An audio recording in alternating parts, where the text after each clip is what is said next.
O primeiro dos obradoiros celebrado no Viveiro de Empresas de Boiro chegou a súa fin. Durante 6 meses, un grupo de 15 mozos menores de 30 anos recibiu formación en hostalería e cociña, dous campos nos que existe gran demanda de persoal capacitado. Darlle as grazas ao señor alcalde por non cesar nunca no seu empeño de traer obradoiros de emprego para o noso pobo e, sobre todo, por apostar pola xuventude, pola súa formación e o seu futuro laboral.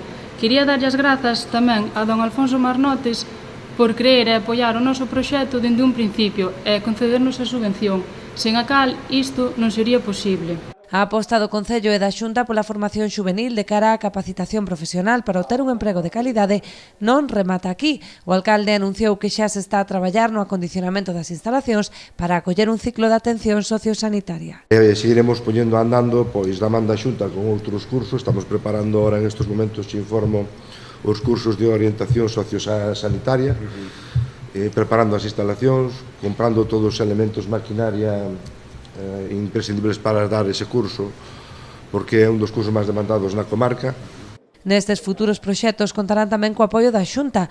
O director xeral de Orientación Laboral, presente no acto, ratificou o compromiso do seu departamento cos obradoiros de emprego, nos que tan só neste ano se teñen investido 20 millóns de euros. Programas de obradoiros de emprego na Xunta de Galicia neste ano 17-18, non? Neste programa de obradoiros 17-18 invertiu 20 millóns de euros, había preto de 1.600 persoas formándose en toda Galicia.